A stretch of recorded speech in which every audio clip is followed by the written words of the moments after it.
मंचस्थ विराजमान आदरणीय सार्वदेशिक प्रतिनिधि सभा के प्रधान स्वामी आर्यवेश जी, पूज्यपाद गुरुदेव आदरणीय हरिदत्त उपाध्याय जी, मेरे गुरुकुल जज्जर से ही ज्येष्ठ भ्राता निदेशक विश्व भारती आदरणीय आचार्य नंद किशोर जी, डॉक्टर विवेकानंद जी, राजेश आर्य जी, यहाँ के संस्था के जो कोषाध्यक्ष जी हैं, पूर्व प्रिंसिपल जी, आदरणीय वैदिक जी, आदरणीय भजनोपदेशक जी, प्यारे बच्चों, पूज्य मातृशक्ति, आदरणीय सज्जन वृंद, प्यारे बच्चों, ये आपके जीवन का ऐसा काल है जिसमें आपका ये निर्माण काल है। और आप देखिएगा, जब कहीं किसी वस्तु का निर्माण होता है तो उस वस्तु को अनेक सारे परीक्षणों के दौर से गुजरना पड़ता है, क्योंकि जब कोई वस्तु बनती है, जैसे कि फॉर एग्जाम्पल के तौर पे आपको बताना चाहूंगा, मैं एक दिन इस मोबाइल के बारे में पढ़ रहा था कि कई बार गिर जाता है, इधर उधर हो जाता है, फिर भी काम करता रहता है। तो इसको लेकर के ये तथ्य प्रकाश में आया कि जब ये बन जाता है, उससे पहले अनेक परीक्षणों से गुजरने के बाद इसके अंदर एक वेट डाल के इसका परीक्षण किया जाता है कि इतने वेट में भी ये टूटेगा नहीं,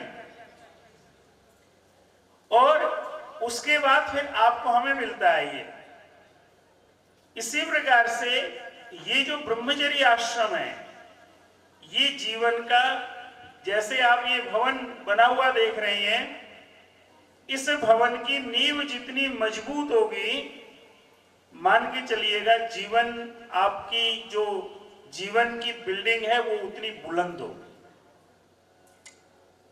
और इसीलिए आप देखिएगा प्यारे बच्चों, आदरणीय पूज्य मातृशक्ति, कि ऋषि दयानंद जी ने 16 संस्कार दिए हमें। 16 संस्कार में से ज्यादातर संस्कार हम बच्चों के 8 वर्ष की अवस्था तक ही करवा देते हैं। उसका कारण क्या है? उसका कारण यदि आप जानेंगे तो जिस प्रकार से अगर कोई भवन बड़ा भव्य बनाना है तो आप देखेंगे उसकी बिल्डिंग बड़ी, जो नींव है उसको मजबूत किया जाता है। ठीक उसी प्रकार से जब हमें जीवन बड़ा भव्य चाहिए, बड़ा श्रेष्ठ चाहिए, संस्कारवान चाहिए, तो ये समय जीवन के निर्माण का है। और जीवन के निर्माण के लिए बच्चों, आज आप जहां पढ़ रहे हैं, ये विश्व की सर्वश्रेष्ठ पाठशाला है। क्योंकि जीवन में आपको प्रोफेशनल तो बहुत लोग बना देंगे, लेकिन वास्तव में प्रोफेशनल्स के साथ हमारे जो वेदों में एक भाव आया, मनुर्भव, मनुष्य बनो, वो आज के समय में गुरुकुल की संस्थाओं को छोड़ करके कोई भी इस पर कार्य नहीं कर रहा है। और ध्यान दीजिएगा बच्चों, जब हम गुरुकुल में पढ़ते हैं तो इस गुरुकुल में पढ़ करके हमें अपने भारतवर्ष के सही इतिहास की समझ होती है। जैसे मैं एक छोटा सा निवेदन, आप लोग तो यहाँ स्वाध्याय करते हैं, मैं पुरोहित्य के द्वारा, उपदेशकी के द्वारा समाज में बहुत वर्षों से कार्य कर रहा हूं। मैंने पिछले कई महीनों से आम लोगों को, जो आर्य समाजी परिवार नहीं है, और विद्यालय में भी बच्चों एक मुहिम चलाई है कि आप सायंकाल कुछ देर अपने परिवार के साथ बैठेंगे। क्योंकि आप सब जानते हैं आजकल एक बहुत बड़ी समस्या है कि पिताजी भी वर्किंग है, माताजी भी वर्किंग है, बच्चे भी पढ़ रहे हैं, शाम को आएंगे, किसी के पास संवाद करने का समय नहीं है। तो मैंने एक तरीका क्या अपनाया प्रेरणा का, मैंने कहा कि आप ना वाल्मीकि रामायण का पाठ कीजिए शाम को, और शाम को कितनी देर बैठना, मैंने कहा कि आप आधा घंटा बैठो, 20 मिनट बैठो, सिर्फ 7 से 10 मिनट, कम टाइम है तो 5 से 7 मिनट, ज्यादा समय तो 10 मिनट बैठो। और मैंने बच्चों को बोला अपने विद्यालय में, मैंने कहा ये मेरा होमवर्क है, अपनी डायरी में नोट कर लो कि शाम को जाओगे, आप अपने माताजी को पिताजी को बोलोगे कि घर में रामायण है, नहीं है तो लेके आए, और बैठ करके आप 2 भाई बहन है, 3 हैं, जितने हैं सब लोग मिलकर के थोड़ा थोड़ा उसको पढ़ेंगे।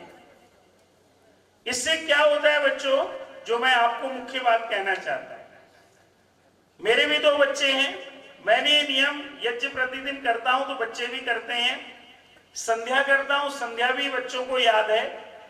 लेकिन इस चीज से मैंने अब क्या किया कि उनको शाम को बिठाता हूं, उनसे ही पढ़वाता हूं।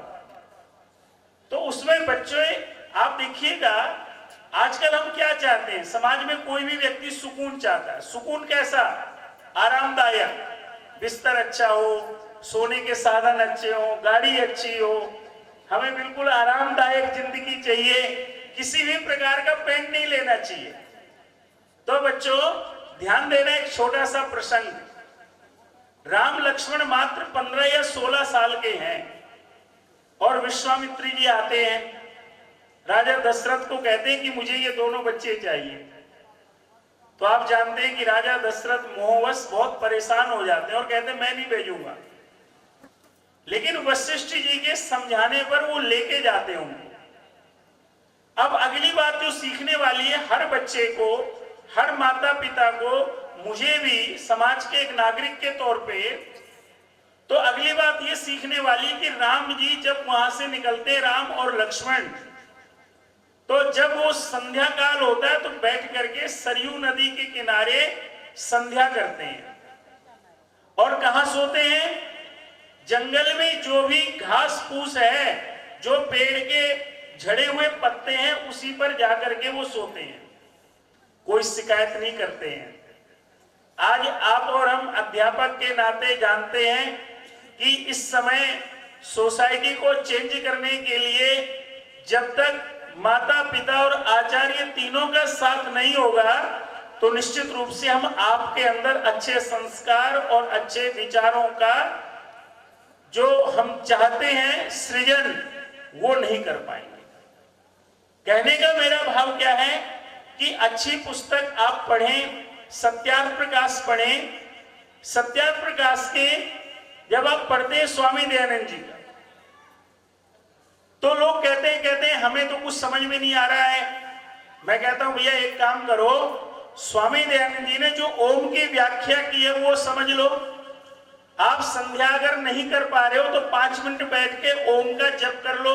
आप बच्चों को भी कहना चाहूंगा, स्वामी दयानंद जी ने ओम के 9 बताए, अ उ मैं अकार उकार मकार में से क्या बताया, अकार के बताए विराट अग्नि विश्व, अकार के बाद उकार है विराट अग्नि विश्व, के बाद हिरण्यगर्भ है वायु तेजस, और मकार का उन्होंने बताया ईश्वर आदित्य प्राज्ञ। जीवन में जब कभी आप परेशान हो तो ईश्वर का विराट रूप ध्यान दे लीजिए। विराट का अर्थ क्या लिखा स्वामी जी ने, जो स्वयं से प्रकाशित है संपूर्ण ब्रह्मांड में, वो कौन है, परम पिता परमात्मा। आज जिस भी व्यक्ति को देखो वही कहता है मैं तो डिप्रेशन से में हूं, मेरी इच्छाएं पूरी नहीं हो रही हैं, मैं तो सब जगह घूम आया। और बच्चों हम हिंदू समाज की दिक्कत क्या है कि एक मंदिर में 21 रुपए का प्रसाद चढ़ाया, बड़े दिन गए, इच्छा पूरी नहीं हुई, दूसरे ने बोला तू वहां चला जा, चल भाई वहां चल। निश्चित रूप से जब तक हम एक ऋषि की परंपरा को, वैदिक धर्म को अपने हृदय में स्थापित करके एक ओम के उपासक नहीं बनेंगे, तब तक हमारे जीवन का निर्माण नहीं हो सकता है। समय की मर्यादा है, मैं बस केवल यही आपको अपने लिए भी जो करता हूं वो बता रहा हूं आपको। मैं भी बैठ करके ओम का जब ध्यान करता हूं, चिंतन करता हूं, तो मैं इन 9 नामों के अर्थों का प्रतिदिन सुबह शाम विचार करता हूं। विराट अग्नि, अग्नि कौन है? जो सबसे शुद्ध है, जो ज्ञान स्वरूप है। आप चिंतन कीजिए, कौन है सबसे शुद्ध? उत्तर दीजिए बच्चों। परमपिता परमात्मा। और ज्ञान स्वरूप कौन है? परमपिता परमात्मा। मैं पढ़ाता हूं, एक बार मैंने बच्चों को बताया स्वामी जी कि चारों वेदों का ज्ञान सृष्टि के आरंभ में परमपिता परमात्मा ने 4 ऋषियों को दिया। एक बच्चे ने प्रश्न किया कि सर आप तो कहते हैं परमात्मा तो शेपलेस है, आकार नहीं है, तो उसने ज्ञान कैसे दे दिया उन पुस्तकों का? तो बच्चों मैंने सिंपल सा एक प्रयोग साधारण सा बताया। मैंने कहा ये बताइए बल्ब का आविष्कार किसने किया? आप सब बताइए किसने किया? थॉमस अल्वा एडिसन ने। टेलीफोन का आविष्कार किसने किया? ग्राहम बेल ने। मैंने कहा भाई क्या उनके पास फार्मूला था कोई देने वाला? उन्होंने भी तो बैठ करके अपना ध्यान लगाया होगा, वो किसी सत्ता को ना मानते हो। लेकिन जैसे उन्होंने अनेक सारे प्रयोग किए, अंतःकरण में उनके विधि आई और उन्होंने वो आविष्कार कर दिया।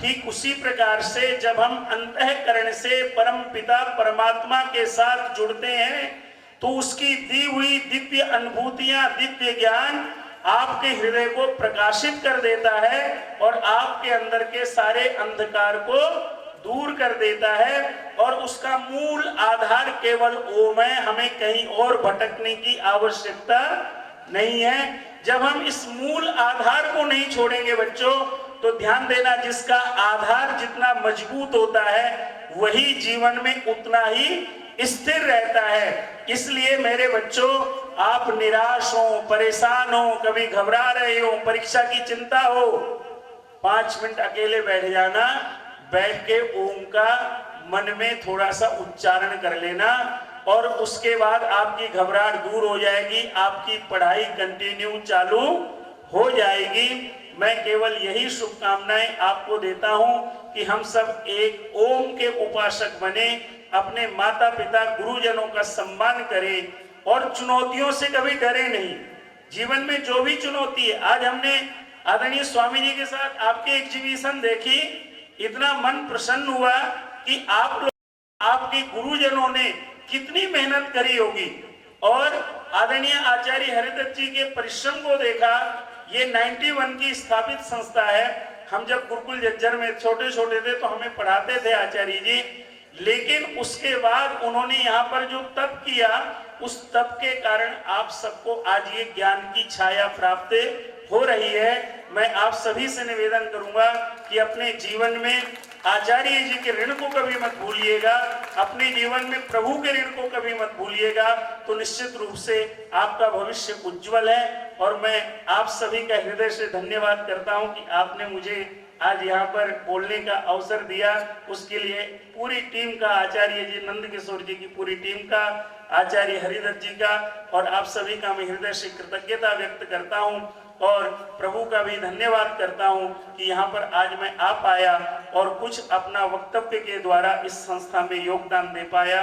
सभी का धन्यवाद। ओम शांति।